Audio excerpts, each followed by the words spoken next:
So FC Barcelona have been defeated by Villarreal 5-3, and I'm in shock.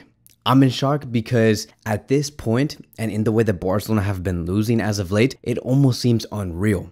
And this game definitely felt unreal. Barcelona were losing 2-0. They were 2-0 down at their own home, 2-0 down, and then they came back 3-2. I thought that at that moment when Barcelona were on a 3-2 lead, I'm like, okay, Barcelona, they have the fighting spirit. They can do what's impossible. They're able to score these goals even though they're 2-0 down. It's amazing, right? This Barcelona team is taking the step forward. But then ever since we saw that supposedly it was a handball in the penalty that was supposed to be given to us, and then Xavi Hernandez was like, this is embarrassing to the camera. From that point until like the end of this game on the 97th minute or the 98th minute, it was just a complete disaster. A disaster. Barcelona mentally crumbled. They just said, forget defending, and we're just going to try and score the goals in the best way that we can, or in whatever way that we can. And that is how Villarreal were able to come back 5-3. It is just insane. They were able to come back 5-3. They scored 3 goals. And I'm like, what is going on? What even is this Barcelona team? And I think that, you know, seeing how this team is just a mess, being so unable to dominate games from the very first minute, because that 2-0 deficit that Barcelona had was not even supposed to happen in the first place. And the fact that that happened in the first place was already a problem. Like, yes, I talked about how great it was for them to come back 3-2, but the fact that we were down 2-0 at the Camp Nou, not the Camp Nou, but at our home stadium, what is going on? I am in shock. I am in such a shock moment because for the first time in a very long time, I feel like Xavi could be leaving before the summer. And I know that sounds very weird for me to say. It has happened before. I know it sounds very weird for me to say, but for the first time ever, I feel like Xavi could leave. And not because of Joan Laporta saying, Xavi, you need to leave because the results are not coming in. But I feel like Xavi himself will say, I need to take this step down because everything that has been going on this season, it is my fault, and this team has been crumbling, and I can't save this team. I feel like for the first time ever, that is a possibility. Like, I know that we can debate whether it's like Xavi's fault or it's like the players' individual's faults, because I do think that there were some individual mistakes that were made in this game that was not on Xavi's. It was not Xavi's fault, but still, I feel like the coach will say and have so much self accountability and just say, you know, the fact that they're not even focused, it is my fault. Xavi could go in that way and just say, I'm just going to take the step down. Someone else has to come in. Like, I did see some individual mistakes that I was just like, dude, like, really? Like, really? Like, the fact that Cancelo made a backwards pass led towards Villarreal scoring a goal. The fact that we saw Araujo make a pass forward. I think it was like the 4th or 5th goal that Villarreal scored. Yeah, I think it was the 4th goal. And he made the pass to one of the Villarreal players, and then they scored from there. Like, there were so many individual mistakes where I'm just like, I don't know if this is Xavi's fault or if it's just the player's fault, and the fact that they don't want to give in 110%. Because, like, how, like, those mistakes that we saw, right? How is that Xavi's fault? Like, please tell me. But at the same time, we should have never been on 2-0 down. That should have never happened in the first place. So then again, it is Xavi's fault. So, like, I don't know what it is. What I do know is that Joan Laporta and Deco are going to have to make a decision, and very soon. Something has to change, because if Barcelona continue to go down this route, because I don't see Barcelona coming out of this slump, there's a big possibility, my friend, that Barcelona might even come out of the top 4 and not even make it in the top 4. And the main goal every season, it is the most mandatory thing every season, is to be in the top 4, because we want to go to the Champions League next season. We want to be there. And the fact that Barcelona are in a position where we might not even be in the top 4, of course, there is going to be conversations and talks about whether Xavi should continue or not. So, like, it's a huge concern because, you know, like, now I'm thinking about the Champions League, and, you know, we're playing against Napoli. Napoli have not been in their best. Who knows if this Barcelona team can beat Napoli? Can you imagine coming out of this early in the Champions League and then coming out of the top 4 in La Liga? It's a disaster. So, of course, Deco and Joan Laporta are going to have to say, we have to do something because this is not going well. We concede way too many goals. At the very minimum, guys, like, really think about this. At the very minimum, Barcelona concede 3+ goals. Minimum. So there are times where the opposition, the opponent, score 4 or 5 goals. And it happens constantly. There is no game where Barcelona do not concede less than 3 goals. Like really think about that. It's individual mistakes. Xavi gets his tactics wrong. The players sometimes wake up too late and they try to come back, and sometimes they do, but sometimes they don't. And I'm like, why couldn't you wake up from the very beginning? Why? And I saw some good things about this game. Like I saw Pedri, I saw Gundogan, I saw Frenkie really dominate the midfield. They were doing all they can. We saw Lamine Yamal have a great game, being the main protagonist of the attack. Like we saw Barcelona, like the way that Lamine Yamal played against Villarreal was exactly how we saw Dembele in the past 4 to 5 years. He was like our only way to attack and to move forward. Remember when we were constantly passing the ball to Dembele over and over again to keep generating opportunities. And that is what Lamine Yamal was for Barcelona tonight, and he was doing a tremendous job. So there are some bright things. I even saw Cubarsí, right, to make a humongous tackle that could have led towards Villarreal scoring another goal, and he was defensively so solid. Hector Fort was defensively very solid.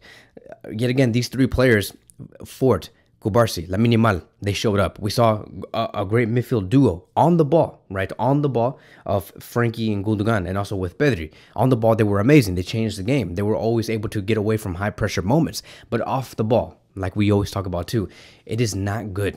It is not good. And it kind of sucks for Xavi because, like, he knows, right, that the midfield problem that we have right now, when we are off the ball, when we don't have the ball, when we have Frenkie, Gundogan, and Pedri, it is a massive weakness, And that is why we started with Oriol Romeu, because Xavi's probably like, oh yeah, let's just do this, because off the ball, we can't do anything. They just go through our midfield just like that.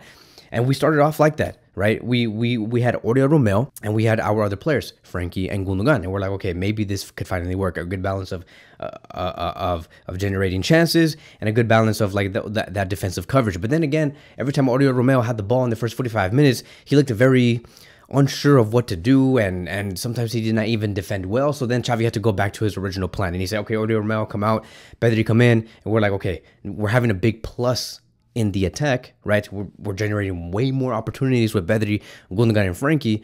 But then again, you lose everything defensively. And so it's like Xavi has no choice but to suffer. There is no answer with this Barcelona squad.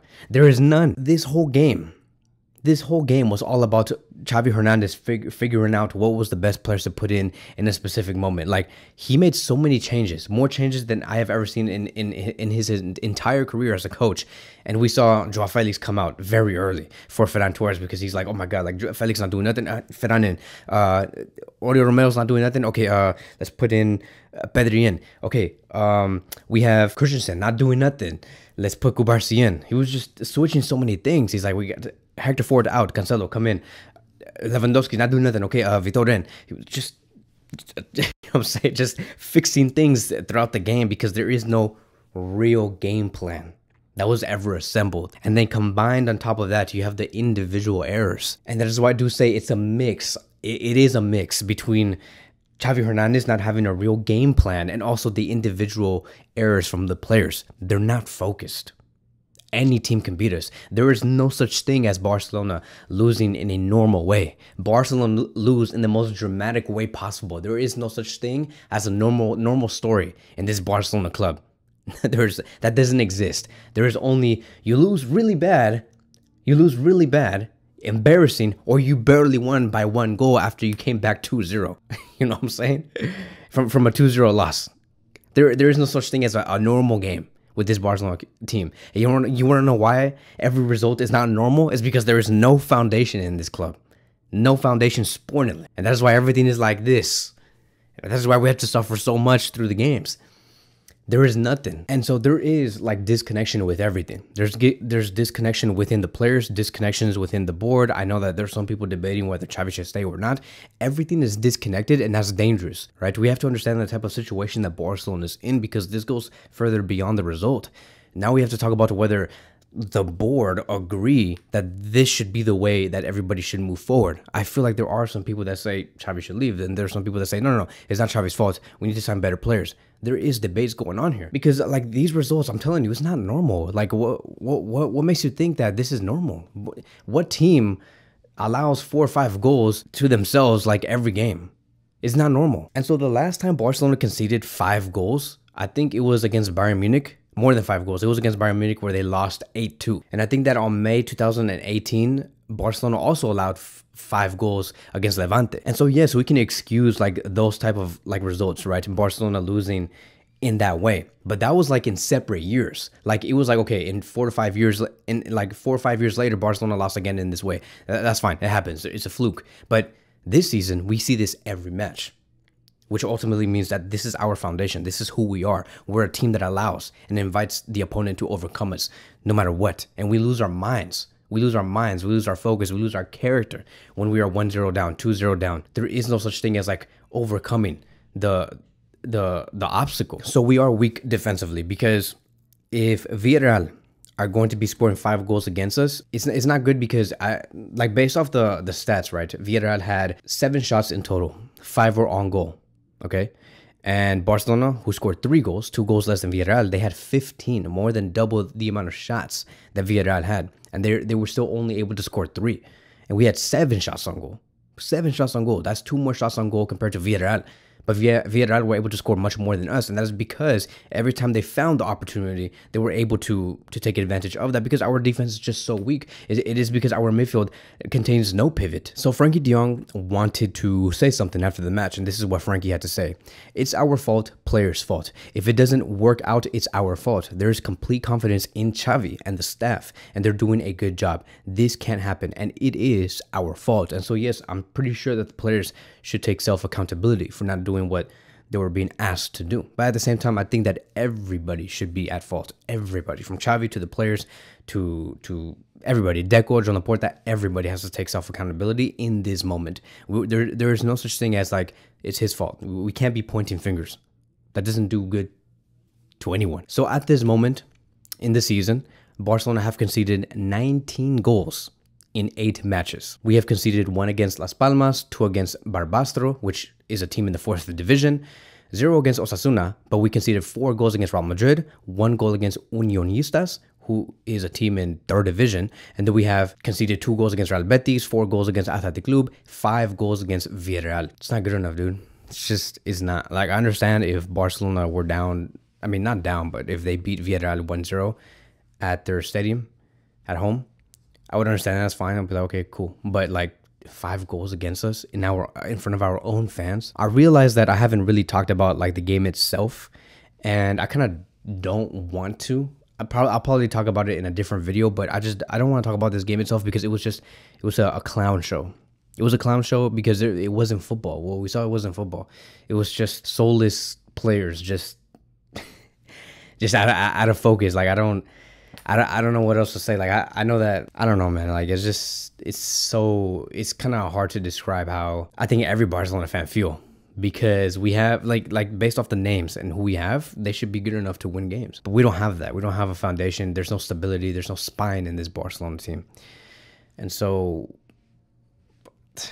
I'm gonna talk about the game probably later, but I just want to talk about like the overall conclusion of this game. That is what I really wanted to talk about in this video, just the overall conclusion of what this season is for us. We're a team that will not make it far in the Champions League. We're out of 2 other competitions, and we're trying to survive on making it into the top 4 in La Liga, something that should be a foundation to us, but we can't even keep that. Barcelona is supposed to be a team where automatically you're in the top 2 no matter what, and you're beating every team like with ease. But we're not that anymore. We're a mid-table club. A mid-table club until they want to fix it. And we're going to have to fight to be in the top 4, because if we don't do, like, I don't know. If we don't, disaster. Disaster. That is it. That is all I'm going to say about today's match and the overall message. Do I believe that Xavi will have continuity? We'll see. I think that the only man that can stop Xavi's continuity now, if he wants to leave now, would be himself. And he would say, I'm taking the step down because I love this club too much, and I know that I don't have the capability to turn things around this season. That is the only man. I don't think Joan Laporta will have the balls. I think Joan Laporta will let everything play out the way that it's going to go, no matter the result. And then in the summer, Joan Laporta will say, thank you, Xavi, for your services. Thank you for bringing us our first La Liga in 3 to 4 years, but it's time to part ways. I think that is what Laporta is going to do.